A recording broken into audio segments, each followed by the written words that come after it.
Welcome to Uncomfortable, conversations about culture and Christianity. My name is Eric, and today I'm joined by Rachel. Hey, y'all. And Jess. Hello, world. And Alex. Oh, happy day. Oh, happy day, happy indeed. day. We're coming at you on the eve of the Super Bowl. The Eve. yeah. The Adam. The Isn't that the Adam? Isn't that what we It's have the- established for Christmas Eve? Like the Adam of the Super Bowl. There it is. Oh, So it would be a shame for us to leave this podcast without at least a little discussion about the big game. I don't even know if we're legally allowed to say Super Bowl, and I just said it like 4 times. I think you can say it. Legally. We're not like promoting it. we don't have to call it the gigantic, It's a fact that that's what's coming up. thing. So, the incredible. yeah. The Super Bowl, and we spell it with soup, like minestrone and all those Oh things. my. Yeah. Okay. So let's go.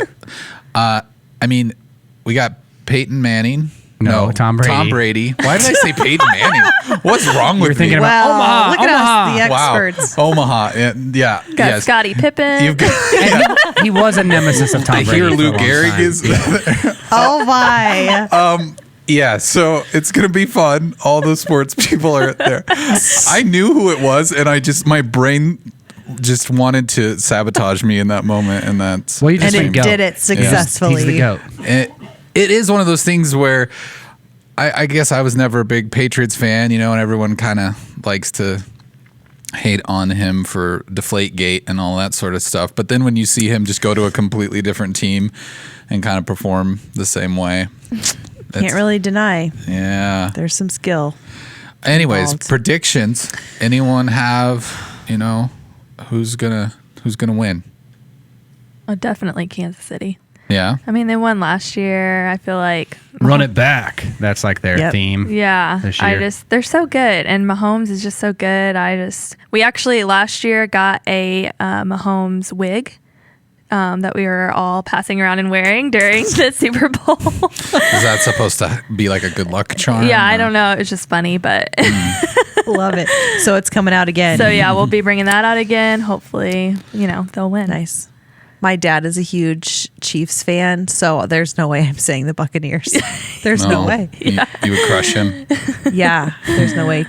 I went for Chiefs. the Chiefs last year, admittedly, but this year I am gonna actually, and I'm not a big Tom Brady fan. I'll be honest, because I didn't like the Patriots and all that kind of stuff.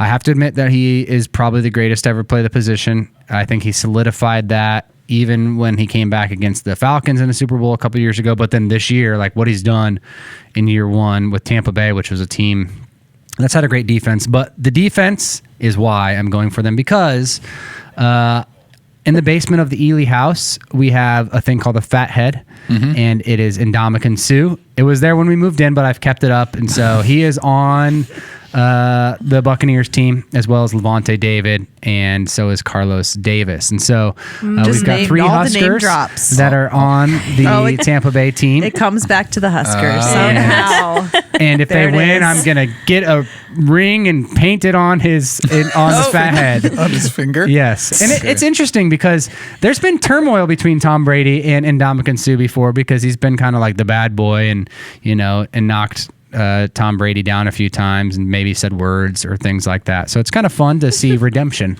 happen. That's really what I'm going for. Wow. Is the redemptive narrative Oh wow! inside of this. How did you Jesus juke the Super Bowl? He I did. don't He even just know. did it. I did not even say Jesus. And the Huskers came somehow flying in. Yeah, I always look to Madden, the video game, to predict the Super Bowl. And when you just have the computer play the computer, Yes. and then Yeah. the odds. I remember the first time I predicted the Super Bowl that way, and I was 100% accurate, and I was really proud of it, Wow. and then I never was again. But I still like to do it. The problem is it's showing. I was trying to find the results that they came up with, and it looked like 56-3 wow. in favor of Kansas City. Wow. All right, let's go. I can guarantee you one thing: that will not be the score. We'll see. And I was like, wow, that's kind of crazy. I don't know if Madden might be off the, What if the it game a is? little That bit. would just That is be- poster board material for Tampa Bay in their locker room. Right there. Okay, a little more Super Bowl fun. Are are you half timers, or is that like your bathroom break, or what do you do? Anybody excited for the halftime show? I don't, for some reason, I feel like I was just traumatized by the word halftime show just because of the incident that so Janet? long ago. I was a Janet kid, Jackson? and then it all just happened, and people freaked out, and so I was just like You're just always scared. traumatized. So Something. I'm just always scared of it, honestly. Just, I mean, as long as we get out of a Super Bowl without any nudity, we're probably good, right? Exactly. Well, such your drunk uncle. But you look at the Super Bowl and the names and the celebrities that have entertained during the halftime show usually are at a pretty big scale. But I mean, The Weeknd is a pretty new. I mean, he's not super new to the scene, but he's not Huge journey. Beyonce or Right. J-Lo or Right. something. Justin Timberlake. Mm-hmm. Yeah. It's going to be interesting. I'm just really ashamed that I saw one of his recent music videos where he had this prosthetic face thing that made his face look really different. And people started saying he had plastic surgery to get it done, and I was susceptible to a conspiracy on the internet. I thought Eric. he really did. I was like, why would he do Working this? on that word of the year. Oh, no. Trust. I trusted. That was the problem. I trusted somebody, and then I found out it wasn't. It was a prosthetic. Oh, man. Anyways. What that's about how I feel. So Yeah. I'd rather have the Jonas Brothers or something Okay. like that. I was thinking Nelly would do a nice iconic show. I'm holding out for Michael W. Smith. Way to Jesus juke the halftime show, Eric. See, Alex, it's not just you. I didn't even have to. Stole your thunder. Who are you going to say, Amy Grant? No, I just was thinking, okay, if there was a Christian artist who I would prefer. What's her husband? And Vince Gill. He could back her up. Alex Maybe is Bob like, Carlisle? I don't know. I'm fingers crossed for the DC Talk reunion to happen Will at that the be- Super Bowl. Yeah. Well, I don't know what to say at this point. I was actually trying to look at trying to see if there's a pattern of what, like, it seems like there's always like a cultural thing that's happening, and they do Yeah. try to like vary from Lady Gaga to Maroon 5 to, Like some styles, rap, hip hop, and it seems like then they'll go way back and reach for, Prince and things like that. So it seems like they're always trying to Prince. hit something. I'm curious. I haven't seen who's doing the I don't know The what national this anthem. national anthem. Just- The national anthem. Because we do. Does anybody else do like the bets? Like not actual bets, but like anytime I go to a Super Bowl party, and we'll have to probably maybe do this digitally this year. I have no clue what for sure I'm doing for the Super Bowl. I need to ask my wife. But Aaron, answer. text me. But we do this thing like where you basically can guess the over under on the how long it takes to sing the national anthem, who scores first, is the first score like a field goal, or so it's like, I don't know, 20 questions, which is kind of fun, and it kind of makes the Super Bowl more interesting if you're not really a fan of either team. Yeah. And so that's usually a fun thing to do. And so I'm going to try to find out did you already find out who's singing I did. the I did. national anthem? It's actually a duet this year between Eric Church and Jasmine Sullivan. Okay. Okay. I know Eric Church. I don't know Jasmine Sullivan. All right. Well, that's gonna be Duet. That's interesting. do it. all right. The final Super Bowl battle here is, well, I guess it could be both. But like, is there any food? Let's talk about any food preferences. You got to have food at your Super Bowl party. What kind is it? And then whether or not you are into the commercials. I always make the Frank's Red Hot chicken dip. Oh, the buffalo chicken dip. Yeah, the buffalo Oh, chicken that dip stuff in a is- crock pot. It's incredible. Yeah. So good. That will send me to the Super Bowl. I'll tell you that. Oh no! I know. All right, way to not Jesus juke it with Sorry. your Dude. toilet humor. That was a little bit. You know, Well, Okay. that's actually what I was thinking about when you said that. Because, What, you're going to poop? Yeah. I can't say that Guys, word. get off my appetizers. yeah, sorry, my bad. I mean, Mark mentioned it a few weeks ago, Yeah. potty humor in a Yeah. sermon. Oh, I so we're just carrying that over. carrying Yeah. it over. So You're welcome, Mark. I agree. I'm backing you up. I Thank like you. the I dip. think It's it's delicious. good. My sister typically, my sister Chelsea, shout out to you. I don't know if it's Frank's Red Hot, but definitely the Yeah. buffalo Oh, so chicken dip. you have experience with That's going why. to the That's- Super yeah. Bowl. That's Okay. it's confirmed. So at least that's a form of hot wings in a way. Like, It is. Yeah. I think I am the like Velveeta cheese with like hamburger Rotel dip. Rotel dip. Yeah. Oh, so yeah. that's kind of my jam for And that a sits Super well. Bowl. That's a good. That does well. Okay. That's a good. I'm just remembering in case I ever get invited to a potluck that Alex is at. Yeah, Yes, thank you very much. Got it. it's a good Midwestern staple. I think the Rotel dip. Yes. Rachel, is there like an Arkansas classic? I don't like That's a roadkill. good question. Yeah, we usually have raccoon for It's like plated with the frog raccoon, right? legs Yeah. and no. No, I just like food Yeah. in general. So Just all the I stuff. always love, Super Bowl food. Okay. All right. Yeah, I don't know. It's wings or something, I guess. I don't know. We don't Saucy nugs. use or Little saucy nuts. Smokies. We don't usually do like Those a are big classic. thing, but we just watch it and say, "Yay, the football happened." All right. Anybody excited about commercials? No? Maybe I don't know, so. I feel like they weren't that great last year. Yeah. I am curious because we've seen some headlines about like Budweiser and Coca-Cola shifting their budget to vaccine awareness instead of Super Bowl commercials, or at least parts of the budget. So maybe we won't see as Interesting. many of the traditional ads as we have in the past. I don't know. I'm very sentimental, and I like. yeah. I'll cry if there's All the a good emotional ones. sentimental, emotional one. Yeah. I'm definitely more about the game. I mean, I appreciate the commercials, but I'm more about the game. And then like the Monday after, that's when I'll go watch the commercial. Because I've got kids as well. So it's like, hold on. If you got to go potty, you got to hold on until dad is It's like a 4-hour commitment. Yeah. And then it's like bedtime Yep. halfway through. And then no matter what, like if we go somewhere, if we have people over, it's like people leave by the fourth quarter, no matter Yeah. what. Oh, So, yeah.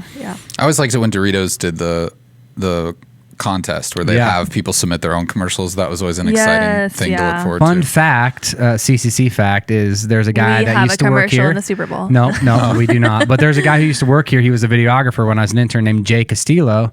And he ended up making a Super Bowl commercial for Doritos. It was one with a casket. So it was part of Mosaic Church. And it was a church. So Erwin McManus's church. Oh, that's cool. They did one. And like the guy was like eating Doritos in a casket and he wasn't actually dead. And so he helped produce that one, which made Oh, wow. the Super Bowl. So a little CCC. Wow. It's our 100 year. Yeah, So there's a you little can throw trivia that There's there. some history. All right. I think we figured it out. We figured out the Super Bowl, and I now know that Peyton Manning isn't playing. Confirmed. Confirmed. All right. Up next, we've got headlines.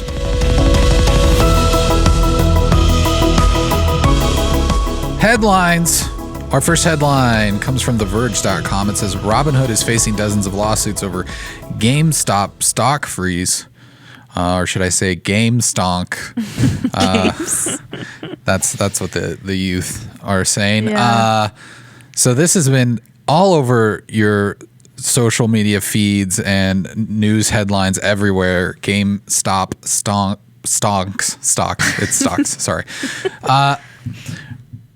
Is everyone around the table familiar with this at all, or kind of familiar with it, or at least have seen this headline popping up? Yeah. Yeah. Yep, I'm buying a new pool. Finally gonna get the pool. Yeah. Well, actually, my husband Getting the works 10-footer. in the stock market daily. Like that's his job. So it was a pretty big impact on our.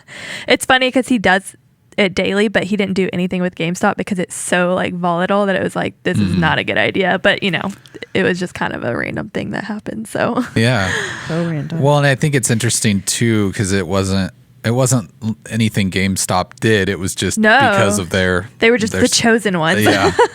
Yeah. So The elect, if we're gonna use that. yeah, right. Which I think is kind of funny because GameStop, like, Oh, it's going. Well, that's the whole reason they picked it is Yeah. because it is going down. Like, it's just going to kind of be going out of business, I feel like, in the future. And so Right. that was the reason behind picking that stock. Which And that was one of them. They mainly picked. There's a couple others. yeah, Right. AMC, some other, but GameStop was the one that was going up Boom. and down the Yeah. most. Yeah.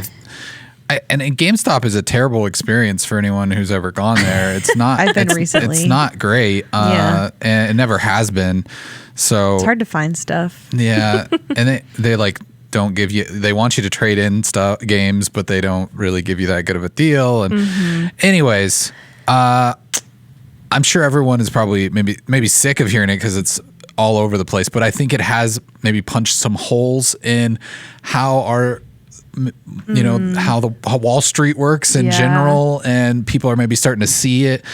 And I think one of the interesting things that's come of it is super wealthy people maybe acting as if, well, you normal people shouldn't be able to do this. Like this is we've been taking advantage of the system for a very long time, and now we're upset because they got duped, basically. And the irony of it all is the name Robin Hood. Right. Oh yeah. Because that's the app platform. I mean, it happened on other apps, but that was the easiest app platform that was basically built, I think, with their invitation. Like, I would guess the branding of it is like, you can get, like, normal people can get rich. Normal people can play in this sandbox that usually was exclusive to those that need to go hire a broker and do all those kind of things. And so the irony is, like, when it actually happened, Robin Hood. They were like, we are not Robin Hood anymore. Yeah. No, thank you. Well, and they stopped it for a while. They shut down the app, or they stopped trading on that stock, GameStop. And then people obviously were very outspoken about it, and then they had to open it up again. But it's just it was kind of like they were taking their ball and going home for a little while. It's fascinating.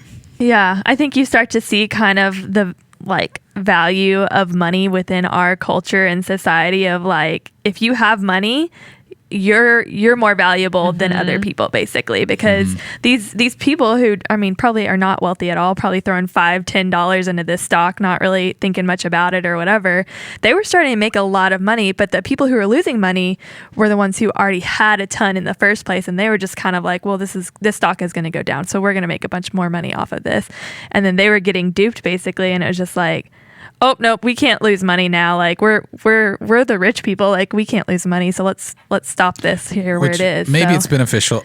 I'll give, like, the dummies explanation for how this works, because I don't claim to be a stock expert, but from what I understand is when there was a movie, The Big Short, so you could watch that if you want to get a little bit of insight onto it. It's similar to that, but people will take out loans for stocks that they are predicting are going to fail, and then they'll give them back when they're at a lower value. But the problem was that GameStop was at, I don't know, $10. I don't know. It was really low. It shot up to $300, $400, $500, and now all these stocks that people borrowed because they planned on dumping them when they were low are now worth a whole bunch, and they're going bankrupt because of it. Because if you bought one stock, you lost $400. But if you bought 1,000 stocks, I mean, it's just insane how much money people were losing on this. A lot of hedge funds, which I don't claim to fully understand, but and mostly it's not like, hey, you said hedge funds, so not technically a lot of individual people, because even in this world, it's a lot of people pooling together as businesses and things like that, and people that, face it, if there's a loophole, someone's going to find it, and it doesn't matter where, especially when it can work for your advantage, and so that's just a part of human nature, and you can get into ethics and morality and all that kind of stuff into this conversation as well, like how are people doing this, but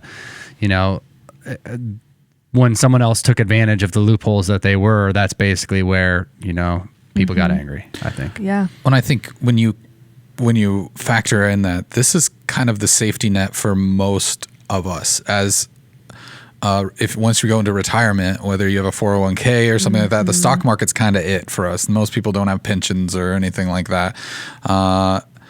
So to see that it's so easily manipulated, it's kind of it can be kind of frightening. Yeah, definitely. Anyways, people are more valuable than money. Let's just say that, and move on to our next headline, which comes from Omaha.com. This is a local story. Sarpy County launching state's first mental health court, which I Jess, you actually sent this story in, and I hadn't heard of this until then. And this is a really encouraging, exciting thing to read. I was like really floored when I saw this. I mean, this just, I feel like gives a lot of hope. It gives a lot of answers and resources. I think mental health and incarceration. I mean, from statistics, they go hand in hand. Yeah. And just to have people on a state legislative level that are seeing these issues and how they go hand in hand, and creating a space to maybe see how they do, that's huge. That's huge for a lot of people, whether it's in Sarpy County, just in Sarpy County. I'm hoping that this just starts something where it's like Douglas County is going to adopt this, but I think it's a huge deal. And to explain it to people who might not be familiar with the idea, it's pretty much saying that we're going to take. They are acknowledging that a lot of people who are arrested have mental health issues. Right. And so this is saying, hey, we're going to have a mental health court where they can go, and maybe that just doesn't throw them into, the prison system right away, but it evaluates their mental health. And a lot of people that are incarcerated, I mean, they're there because there is not the resources to help them. And so this is, I think, a step in that direction of creating a resource to treat them.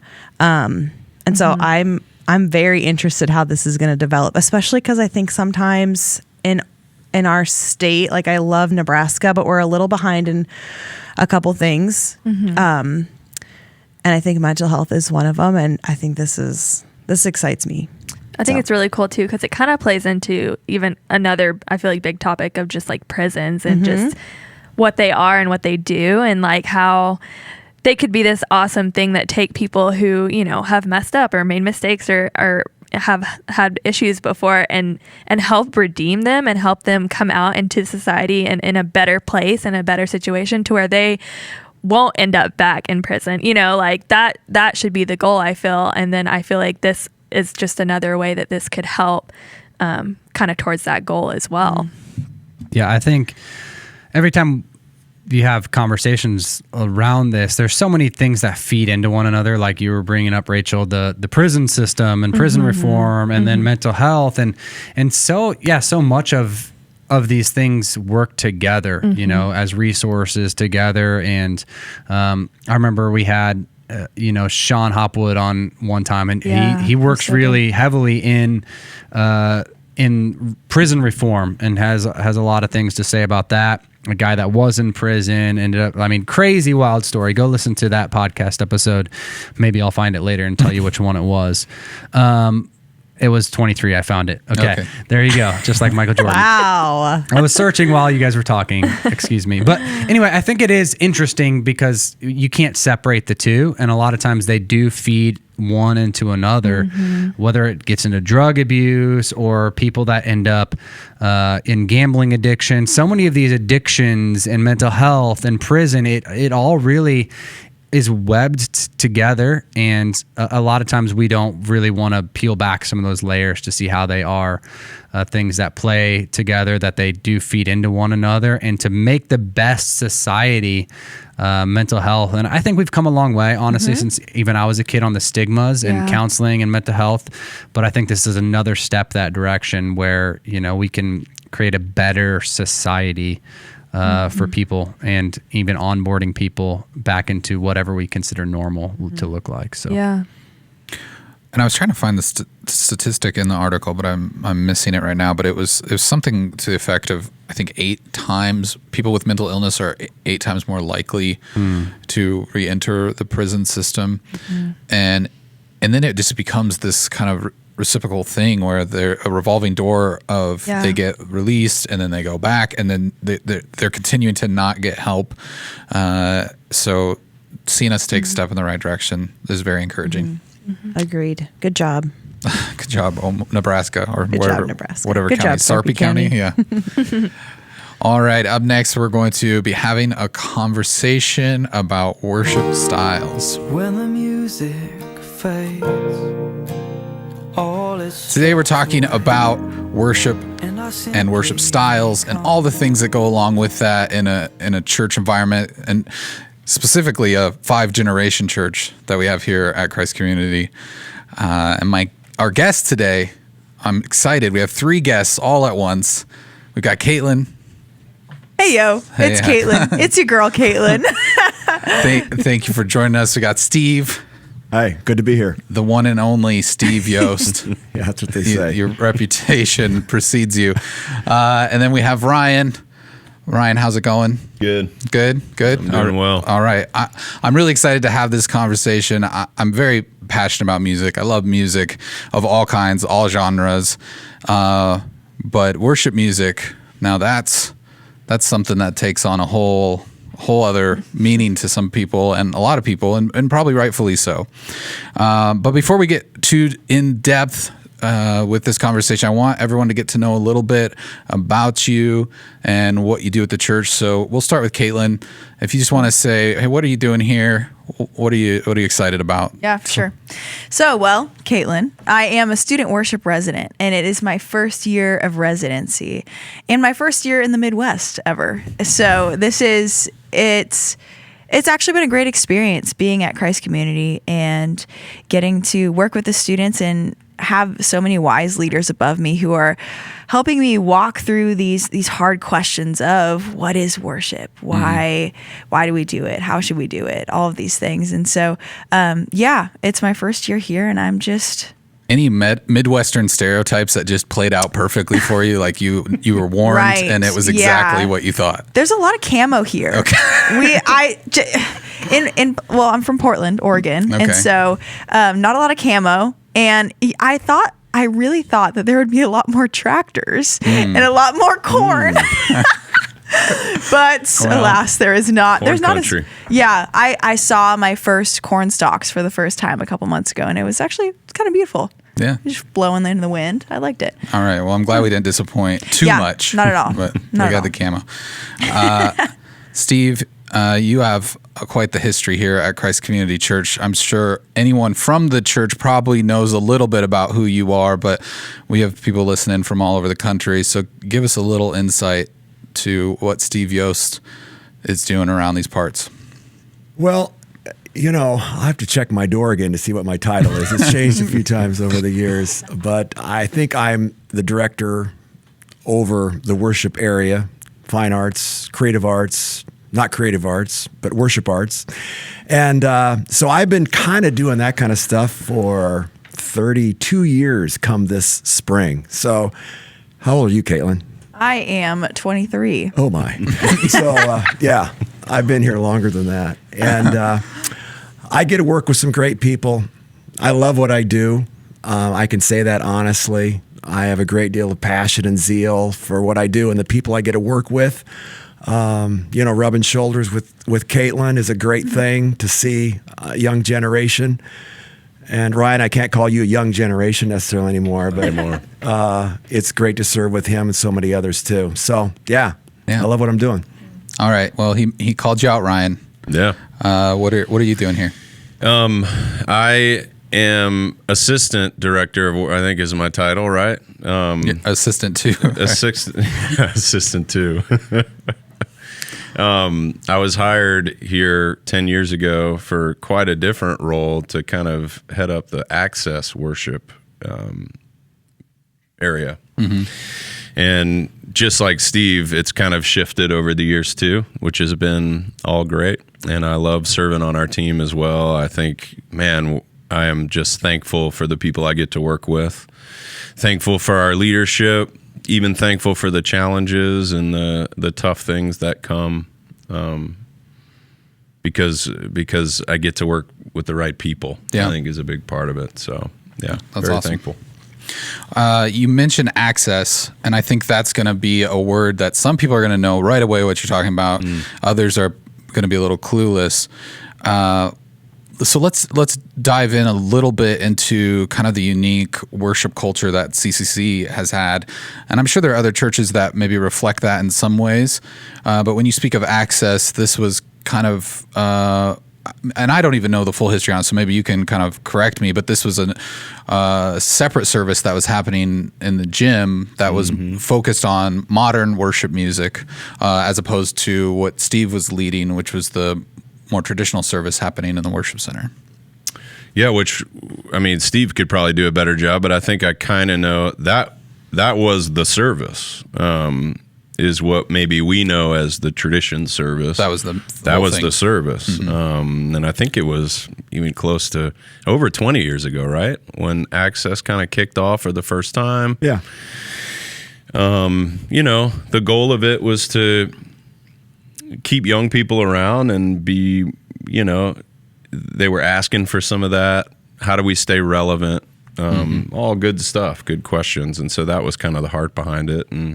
But that was quite a while ago. Yeah. I think I was but the fourth or fifth worship leader for that service 10 years ago, hired. Yeah, there's been that. quite a few worship leaders that have come through that service. I mean, I do remember, and I might get ahead of ourselves here, but I remember when Access started, and I think at the time it was called Third Service, I think, because we had 1, 2, it was some creative name like that. And I was at the kitchen one day, and my boys came up to me and said, Dad, we're not going to go to your service anymore. We're going down the hallway. I said, oh, okay, here we go. Here we go. So. Which, if people aren't familiar, the tradition service or the service at that time, I mean, that's full on choir, orchestra. It's a big deal. It's not more of the band driven, which Access was. Correct. And now we kind of find ourselves where we've endured a pandemic for about 10 months, and we keep trying to morph how we engage with people, whether that's here on site or online. And some of that has been fun and exciting and challenging all at the same time.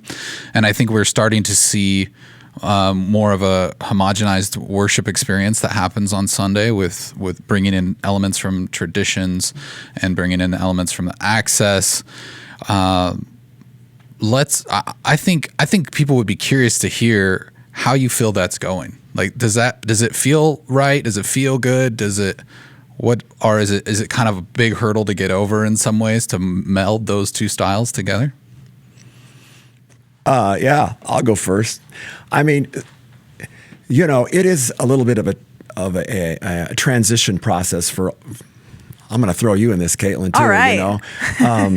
And Ryan, I mean, this is where we live, right? We talk about this every day, every week, and coming up to the next Sunday. And I think taking a modern service, and we'll call the other a traditional service, and bringing those two together, I mean, we thought it would be a challenge, but it's probably a bit more of a challenge than we even thought. I mean, I don't think it even is the things you first think of as far as, liking this song or liking that song.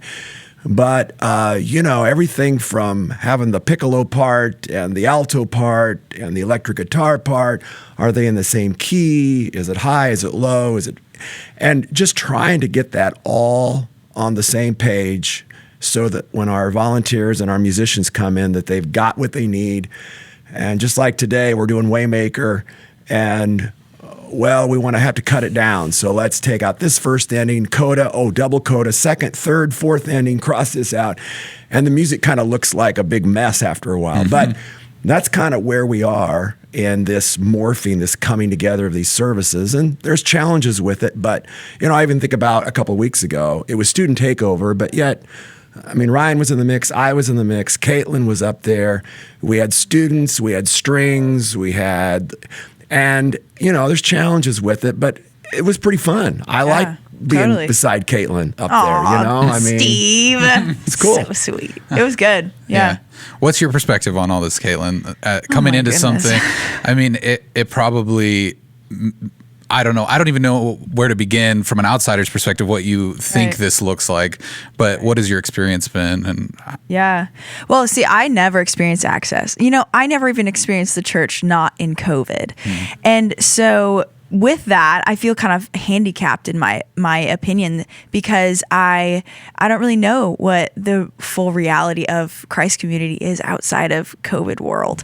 And so, I mean, from what I've seen, I was even talking to Ryan today and hearing about how delicately they orchestrated they have, no pun intended, orchestrated things have been trying to figure out, okay, how do we make COVID friendly services? How do we intertwine the younger generation and the older generation? I've seen it done very beautifully and very well, very delicately as well. And admire that, really, truly. There is no easy way to please everybody. There's no way to please everybody at all. And it has been difficult, but I've just seen them handle it with elegance and with grace. And man, our world is changing faster than we want it to. But we are trying to stay on top of that. And so, yeah. Yeah. Okay. I think you have this when I think about the blending of services, you got these logistical challenges for sure, but I think what's important, at least for me, when I'm faced up against these logistical challenges, is to remember what the vision is, what the purpose behind this is. And so, yes, COVID kind of forced us into trying it a little bit, but I think really the goal and the purpose, and not to get too deep too quick, but I think of Romans 12:1, which is kind of a motto of worship to me, to present your bodies as living sacrifices, pleasing to God, and this is your spiritual act of worship. And so I just think worship is ultimately an exercise in self-sacrifice and laying down, in this case, what may be our own preferences, our own nostalgic moments, our own, what we kind of expect and have come to love when we come to church. I think all that is very deep for a lot of people in both traditions and the access venues. There's a lot of memories and a lot of important community and things that we attach to when we think about services we love and connections with God and worship. And what I try to remind myself is that there's new memories to be made and new experiences. And I think as long as we're all remaining flexible to maybe, and hopefully the church and the teams know that we care about both expressions very deeply and want to meet people where they are. But I think, again, my reminder for myself is just to remember the exercise of, where are we headed? What's the purpose behind this? That kind of helps get through the logistical challenges for me. Yeah, I think you opened a whole can of worms there in a lot of directions we could go in this conversation. I think one thing you mentioned was kind of the nostalgia or sentimental feelings that certain songs can evoke, and I think that's something that's really powerful in music, and it's kind of spanning genres even beyond worship music. It's my your first dance at your wedding, your graduation song, whatever that might be. But then when you look at worship, it really is, there's a team of people that are kind of setting the scene for you to encounter God and for you to give your praise to God. And like you said, it is about worshiping Him. It's not about your preferences, although there are songs that can lead you to that worship much more easily because your heart is softened to that moment in the past, or maybe how that song spoke to you. So maybe let's talk about that a little bit. Is that something that goes into consideration when you're planning these things? Is that something, I don't want to say sentimental in a way that's bad. Like, oh, that's a bad thing. You shouldn't be sentimental. You shouldn't care. You should just be here and focused on worshiping God, and that's the end of the story. But is that sort of thing that goes into planning these services, is consideration of, hey, this song means something to people, or is it more just about the song in a broad scope? Yeah, and I think probably, I don't know if Caitlin could answer this a little bit more, but I know for an older generation, it's important. It's a big deal. And I get that. And I think one of the things that I've learned is the more familiarity with what the song that you're singing, it has a tendency to create a better worship experience. If I'm familiar with the lyrics and the melody, I don't have to, work at learning a song. There's a sense that I can give my heart over to God and I can focus on the things I'm supposed to be focusing on. Whereas And I realize sing a new song to the Lord. There's a place for that. But, you know, it takes a little bit more effort on my part. And maybe the song can come and go the first couple of times, and I'm not even sure what I sang, but I'm trying to enter in, you know. So, and I think like you were saying too, I mean, you know, whether it me back in church camp when I was an 8th grader and I first raised my hand to say yes to Jesus, and we happened to sing Pass It On or He's Everything to Me. I'm sure songs you guys are familiar with. You know, that's going to always be a special song to me, right? Because I remember when I first said yes to the Lord. And so that makes sense. Now, we don't do those songs anymore, but if we were, I would probably lean in a little bit at that. Maybe a tear would run down my cheek. I don't know. It'd be a special moment for me. So I get that. And yes, I think there are some hymns of the faith that I know have meaning to a large group of people. And so I want to keep those alive. And so when it comes to the creative times, I'll probably say, hey, we haven't done this for a while. Why don't we do It As Well With My Soul like we're doing this Sunday? Because I know a lot of people are going to resonate with that, and it's going to be a very special moment for them. Yeah.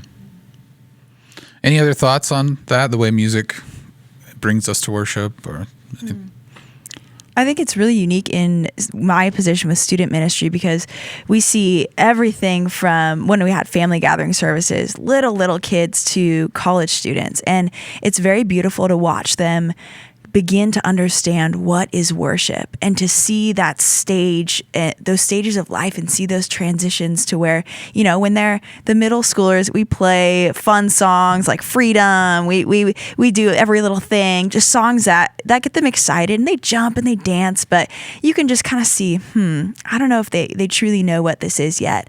And then we get to college and with our 808 services, and a lot of the college students, they want hymns. And there's almost like a revival of hymns that are coming to life now within our culture and within my generation's desire for authenticity and for simplicity. The hymns are coming back to life. And so I'll see college students just weep over when we play hymns. They just fall to the ground and they raise their arms. And it is just beautiful to see that children are, although at times people can look at the younger generation and think, oh, they're just jumping and dancing and they don't know what this is. But man, it's beautiful to see the way that God works in these students' lives. And it's not us trying to force a certain genre or a certain song on these students. It's really God that's doing the work in their lives and enriching them and showing them what is worship, what does it look like, and who is it for? And it's for the Lord ultimately. So. Well, and Caitlin, the other day when we were in a staff gathering and you were leading worship, and I think we sang It As Well With My Soul, didn't we? Yeah. And I said, yes, Caitlin. Man, that was good. So that's great. Of all the songs you could have chose. Yeah, and the doxology, that was right. good too. Yeah. were you going to say something, Ryan? Yeah, what you said made me think of something too with this whole thing, you know, because I agree. It's important, those memories and those things. It's not, like you said, Eric, it's not like, just forget about all that, you know? It is important, and I'd like to think we consider these moments in the services like, this would bring this group, you know?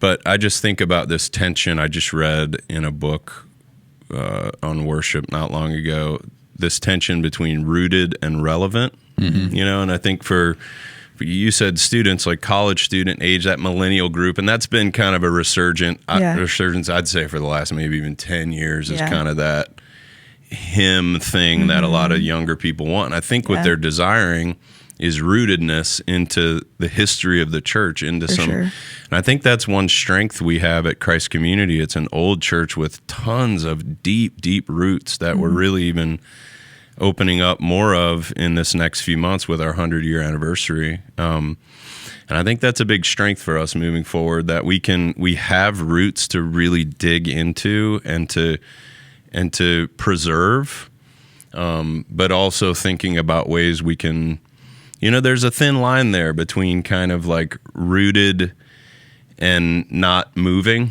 and rooted and staying relevant. I don't know. So I just think about that tension that we probably will live in for a long time, you know? Yeah, for sure. Maybe forever.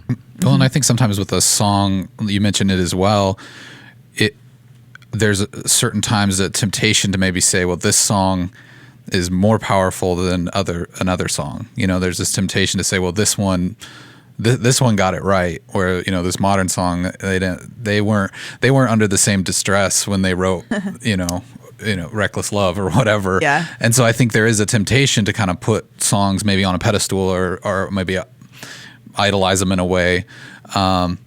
But a lot of that does kind of come back into, you know, an emotional state or maybe a nostalgia or something like that. And Caitlin, you bring up a good point too about the resurgence of hymns and people seeing, or at least finding something in them that maybe an older generation wouldn't think was possible because they're listening to their beat bop and whatever. But as we start to have this, you know, conversation more, and I think a goal even in this conversation is to bring unity for people who feel like, hey, they don't hear me because they're not whether it's the modern style or the more traditional, they're not singing my song, they're not singing the way I like it sang, or they're not, you know, and it does kind of become maybe a little bit of a consumeristic argument.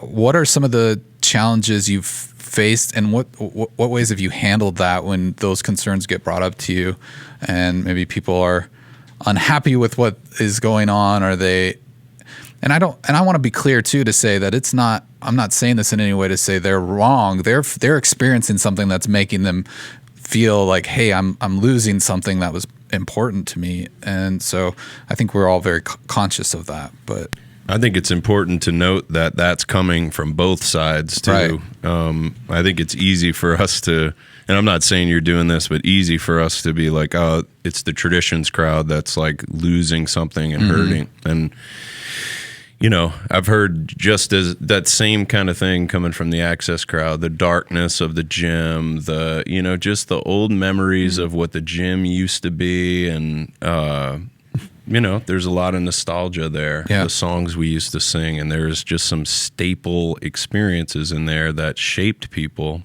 and that they have great memories. So I really do think it's from both sides. But did they mention the smell of the gym?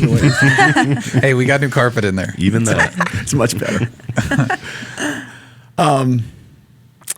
Yeah, I think, you know, it's not complicated, but I just know that there are people who feel very strongly, you know, about this issue. And we're not alone in this generation. I mean, I've lived a long time and had some of the same conversations 40 years ago.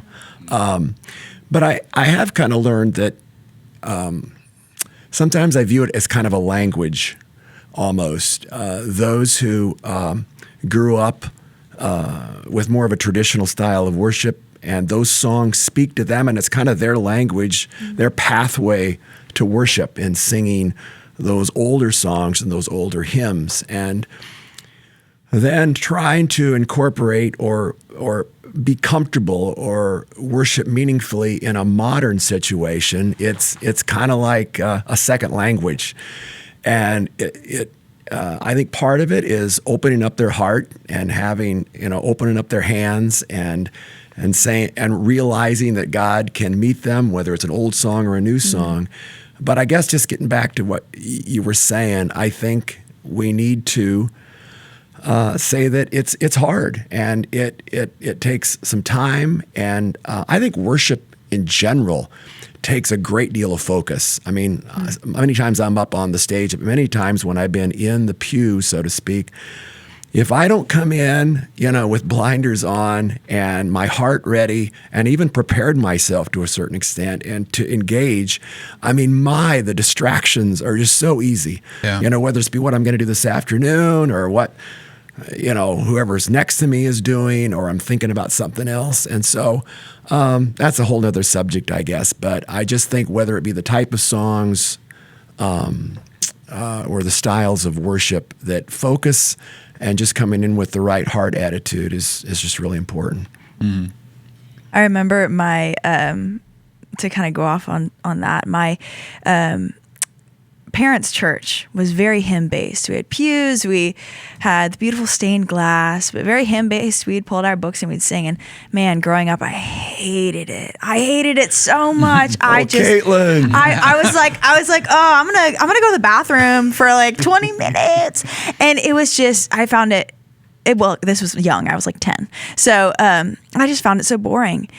And as I've gotten older, I have realized that there's such a beauty to discomfort. And there is such a beauty to maybe doing the song or being in the worship service that we don't want to be in, because that's a sacrifice. And what a sacrifice brings, it brings understanding, it brings gratefulness. And so after changing my mindset, I go into a service, and I do love hymns now, just for a disclaimer, but I go into a service and I sing a hymn. And when I sing it, when I start to feel that, oh, this is kind of boring, I don't really enjoy this, I instead of taking that and being upset, I pay that to the Lord as a sacrifice. And just in the way that the Lord has sacrificed so gratefully for us through all of humanity, I pay that small sacrifice to him to say, you know what, this isn't going to be fun. This isn't going to be something I enjoy, but this is for you. And that is the heart of worship, is that it is for God. It is for him. And that's why we are doing it. And I'm trying to spread that mentality to a lot of the students, because a lot of them are in that same boat that I was in, where we look at hymns and we think, oh man, what a drag.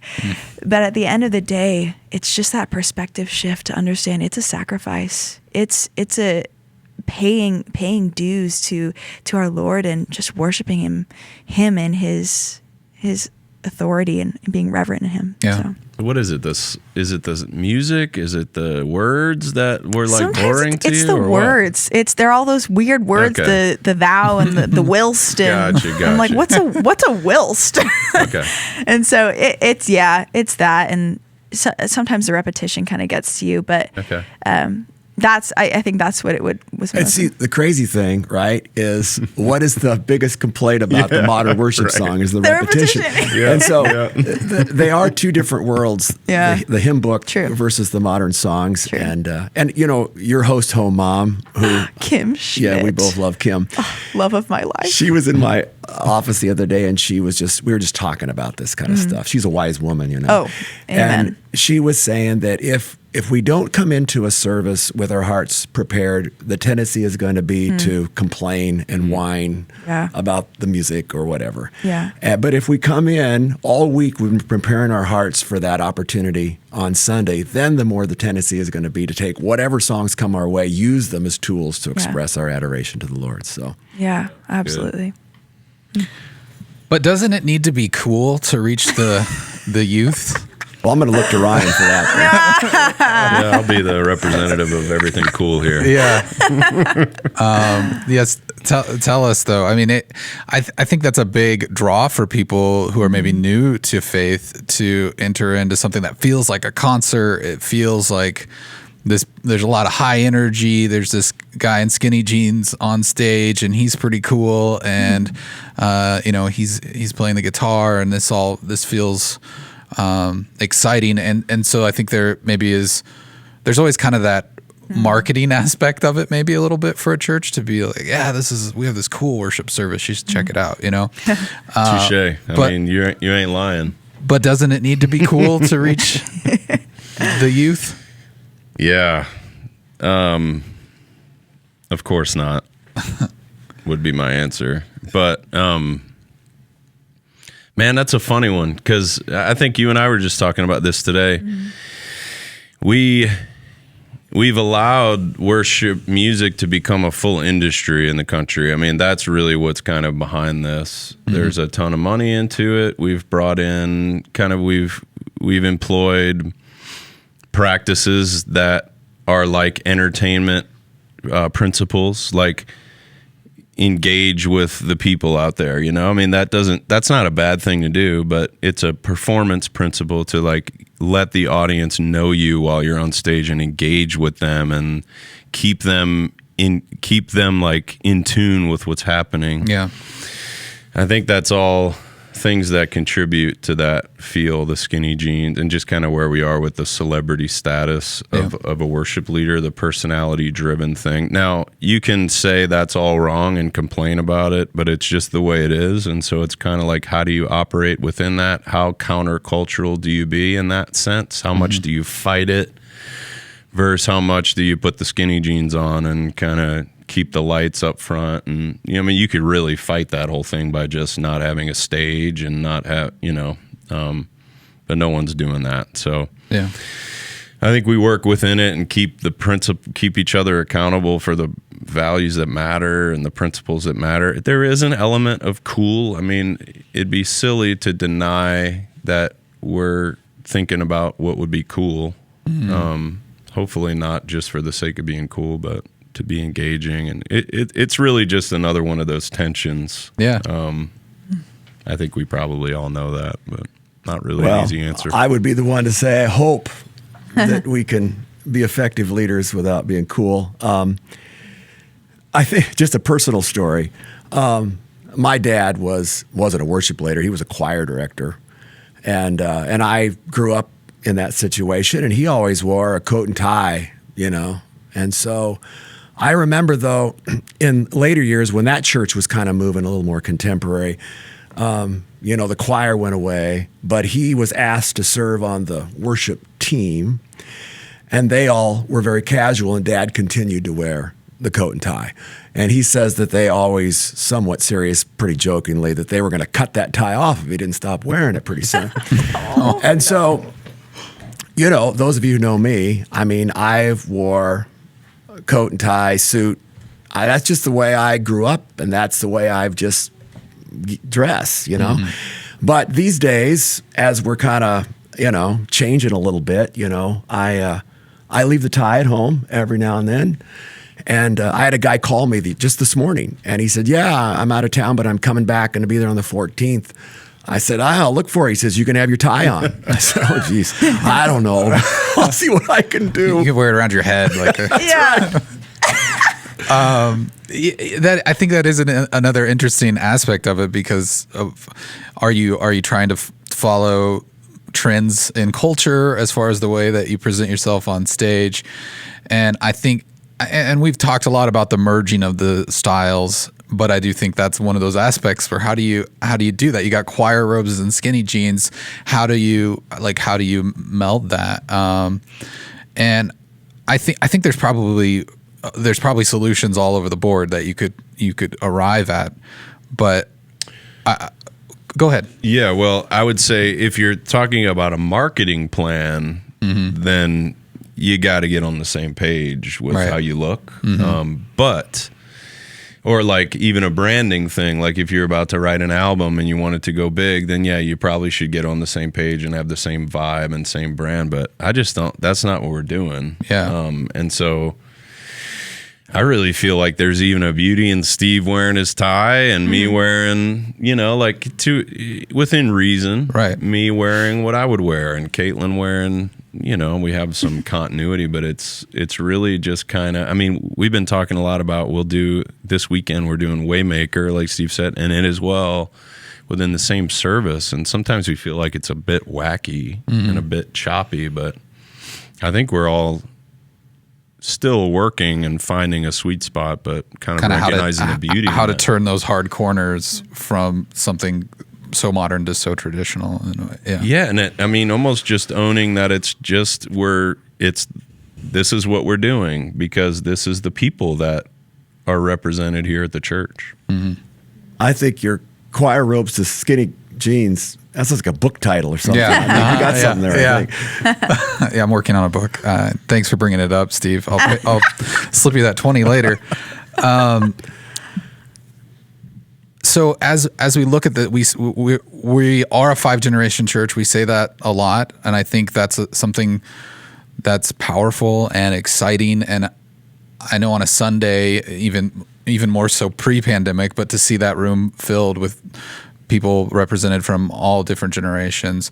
I think my parents, they're of an older generation, and I know that there were songs that they would hear that just bring them to a place of worship that other stuff wouldn't, and I think that we're trying to do our best as a church to bring everyone together, but as we seek new people and we bring in a younger generation, Caitlin's generation, that they're worshiping to probably a little bit of a different style of music, as they start to get older and enter into the big church.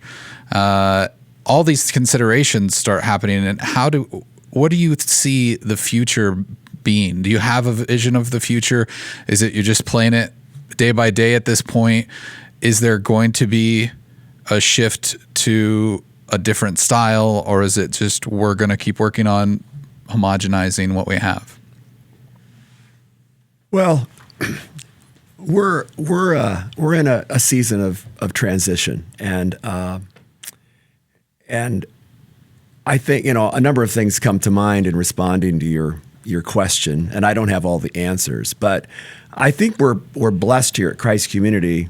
You got me, and but I'm getting ready to pass the baton. I've already passed it in many ways to Ryan, and then he's passing the baton, to Caitlin, and she's going to be rising up, to do her thing. And so, I don't want to get too whatever here, but it's a cool thing, and I think in a church that has that many generations, we're blessed to be able to have worship leaders from different generations to represent those different styles. And I think also we don't take for granted that we have an appreciation for styles different than ours. Mm-hmm.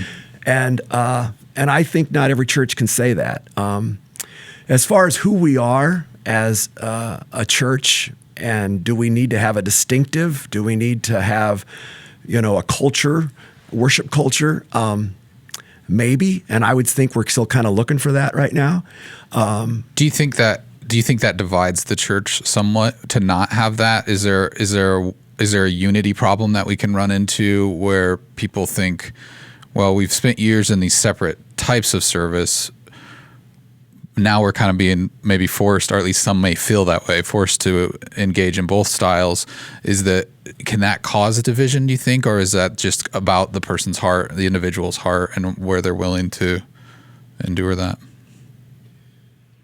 Yeah, it can cause division. Yeah, for sure. And whether I think it should, I don't know, but I think there's, at least I have an appreciation. I think these guys do too. Just the difficulty of because I don't know if this is the way God intended it, but the musical worship just is close to the heart of a follower of Jesus. It's the way it's our heart song, the way we express our adoration, and it just means a lot. Mm-hmm. Considering that in the scope of a week, or even when we read the scriptures, it probably shouldn't quite have that importance that it does. But when we start to change that, it takes a while for even a mature believer to make those adjustments. And so I don't think it should surprise us that as we bring these styles together, that it's a challenge for some of our people. Mm-hmm. And it's a challenge for me, but I kind of try to look at it as an adventure, and I love the people that I'm on the adventure with. And so we'll kind of see where this goes. Yeah, I think that's important. I think it's important for people to hear and to realize that how much thought and how much care and how much prayer is going into decisions like this. And I don't think CCC is alone in this. I think there probably are the churches that Ryan mentioned who have the marketing plan and have the tight knit band and they're releasing the album and all this stuff. They're kind of maybe a little more of the anomaly in the equation where these churches are going through these changes like this, and it's something that takes patience and a lot of care for the people. I would love to see, and this may be a pipe dream, but I would love to see the worship culture become less about what it sounds like and what the style and the kind of the preference stuff. Mm-hmm. Again, not minimizing it. I know it's important. I've got a lot of those memories myself of certain songs. But I would love to see our culture become more about a heart expression and not that it isn't already. I think it's healthy in that way already, but just even more so. Yeah. That the culture wouldn't be described by kind of the musical distinctive as much. That's really good. It's really good. Caitlin, I'm curious, do you have any different, because you are of the younger generation here, you hear what Steve is saying. Do you see the future what do you see the future of worship as? Is there something that you can envision it differently than you see it now, or is it's just something maybe that's an unknown quantity to you? Yeah. It's difficult because I see myself when I am someday Steve's age, which isn't that old at all, Steve. 62, Caitlin. It's not old. It's fine. I see myself someday when I'm your age in your shoes having the same exact issue of, oh man, these kids are coming up. I don't even know what this is. This CDs don't exist anymore, and we used to put it in the CD player, and it was great. I see myself being that age and being in the exact same boat of, what is this? Like, I do not think the issues of worship will ever dissolve. I do think that there needs to be maybe a trust for the younger generation that we don't want to totally disband worship and have it be about the wrong things, but that we do love God, and that we want the heart of worship to not be about ourselves, but to be about the Lord.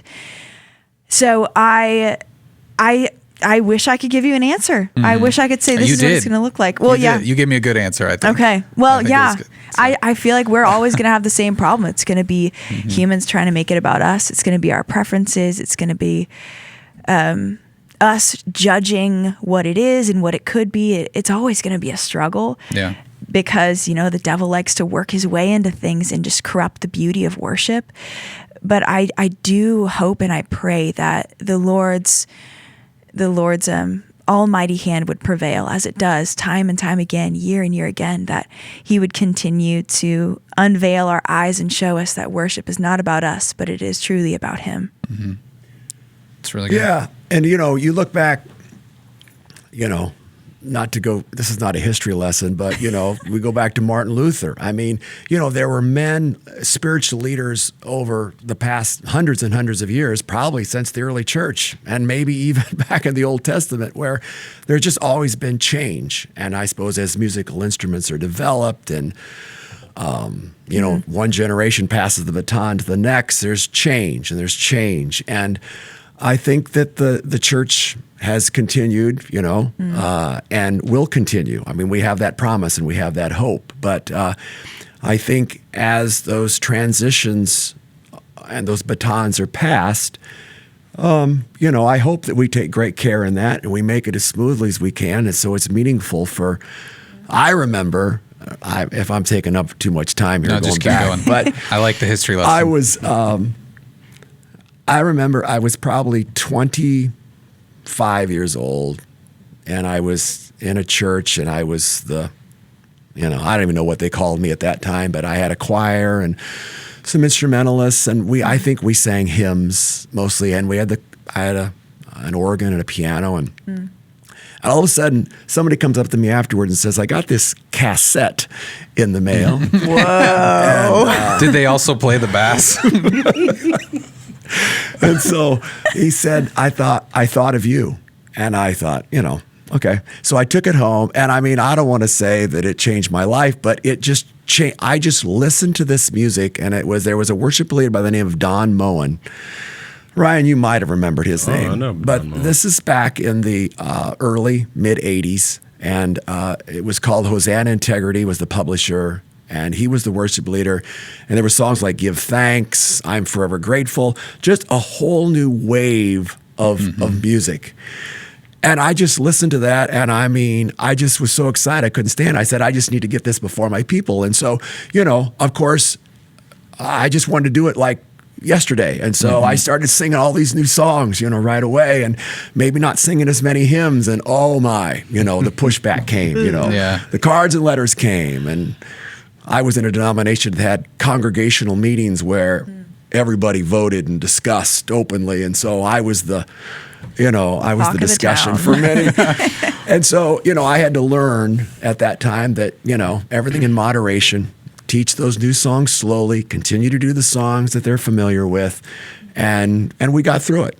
And so, yes, no matter what generation, there is a little bit of that tension. What's funny about that is, if I remember that whole thing, integrity and like Maranatha, were kind of like charismatic, right? Kind of like Bethel. And so I remember at my church too, it was similar because they were like, we don't think you ought to do those songs because their theology isn't so in line with ours, even though the songs themselves were true. It's just that they knew where it came from. And so that reminds me of the whole Bethel thing. I don't know if you want to get into that, but well, I think in general, I mean, we've talked about a lot about styles, but I do think when you go into song selection and things like that, I don't know that you look back. I mean, you look back at the history of the hymn writers and things like that, but do you look at the theology of it beyond what the words are in the song, or do you look at the person and criticize everything that person may have been involved in? I'm assuming probably not. So a lot of times I think the music is about the truth and the lyrics rather than its origin or the person who wrote it. But yeah, me too. I do too. I mean, I again, whether it be you try to put yourself in the shoes of those who have concerns about certain things and try to understand them, right? Isn't that what we need to do more of today, right? Is listen to one another. And so if they're walking with Jesus, I'd like to think that I should listen to them, and learn something, and maybe there's some wisdom there. And so when it comes to some of these things that, Bethel, I mean, what was that? Goodness of God, right? We're going to sing that song in a couple of weeks. It's a Bethel song. I just fell in love with that song in the last month or so. I mean, just a great song. And to say that because of this or that, we should set that aside, like you said, it's a slippery slope, and where do you draw the line and things. So, yeah. Tough though. it is. Well, we've spent a lot of time talking about all these different aspects, and we're probably going to come to a close here, but I do want to give you guys an opportunity. If there's something on your heart, something you want to share, something maybe we missed that you think is important when it comes to worship, anything. Pop quiz. Yeah. I think I would just encourage everyone to not let the devil get a foothold into our worship, because I just see the way that he is rejoicing at us getting all twisted up in our preferences and becoming mad at other generations and getting too caught up again in ourselves, in what we can do and what we have done with worship. And I just see him rejoicing in the fact that we are arguing about praising God. And something that humbles me every time I start to think about that is I pull myself back and I say, wow, here I am again, making it about myself, making it about my preferences. And I would just encourage everyone to take a step back, sit and sing a hymn if you're young. if you're in the older generation, listen to Freedom and just sit there and don't let the devil get a foothold. Don't let him get in your brain telling you that it needs to be a certain way, because man, at the end of the day, we can walk out of this building, we can worship in spirit and in truth. We don't need music. We don't need anyone else around us. We just need the Holy Spirit inside of us, which, praise the Lord, we have. But I just encourage everyone to just take a step away and remember, what is it about? Let's not get too caught up in the little things. It's a good word. Yeah, that's good. I remember back, I think, this is, 30 years ago, I was at a music conference and we were singing through new music. A publisher was presenting. I don't even know what the occasion was, but right in front of me.